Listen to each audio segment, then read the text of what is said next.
മദ്യത്തിനും ലഹരിമരുന്നിനും അടിമപ്പെട്ട ചിലർ പൊതുസമൂഹത്തിന് വലിയ ശല്യമാണ് ഉണ്ടാക്കുന്നത്. ലഹരിയുടെ അതിരുകടന്ന ഉപയോഗം തിരിച്ചറിവും നഷ്ടപ്പെടുത്തും. കൊട്ടാരക്കരയിൽ സുരക്ഷാ ജീവനക്കാരിയോട് അതിക്രമം കാണിച്ച യുവാവും മാരക ലഹരിമരുന്നിന് അടിമയാണെന്ന് പോലീസ് പറയുന്നു.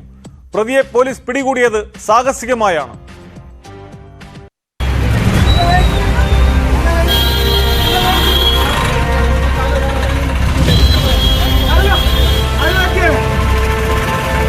കൊട്ടാരക്കര നഗരസഭ പാർക്കിംഗ് ഏരിയയിലെ സുരക്ഷാ ജീവനക്കാരിക്ക് നേരെയാണ് അതിക്രമം ഉണ്ടായത്. ലഹരിക്കടിമയായ യുവാവ് ഉച്ചയോടെ സുരക്ഷാ ജീവനക്കാരിയെ അസഭ്യം പറയുകയും കയ്യേറ്റം ചെയ്യാൻ ശ്രമിക്കുകയുമായിരുന്നു. തുടർന്ന് നഗരമധ്യത്തിൽ നിന്ന് ഉച്ചത്തിൽ അസഭ്യം പറയുകയും യാത്രക്കാരെ ഉപദ്രവിക്കാൻ ശ്രമിക്കുകയും ചെയ്തു.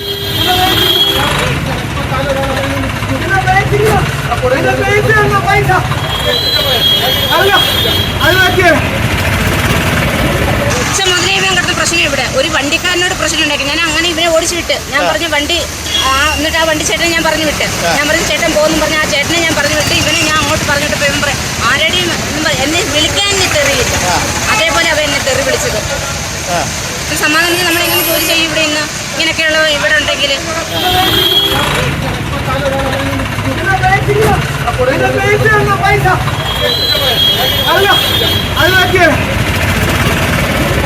കൊട്ടാരക്കര പനവേലി സ്വദേശി സജുവാണ് അതിക്രമം നടത്തിയത്. വിവരമറിഞ്ഞ് പോലീസ് എത്തിയെങ്കിലും ഇയാൾ ജീപ്പിൽ കയറാൻ വിസമ്മതിക്കുകയും പോലീസിനെ കയ്യേറ്റം ചെയ്യാൻ ശ്രമിക്കുകയുമായിരുന്നു.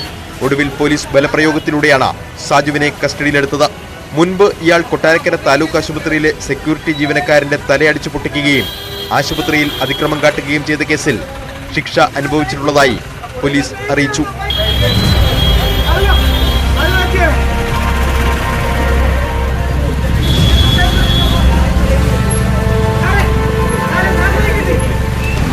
ന്യൂസ് 18 കൊട്ടാരക്കര.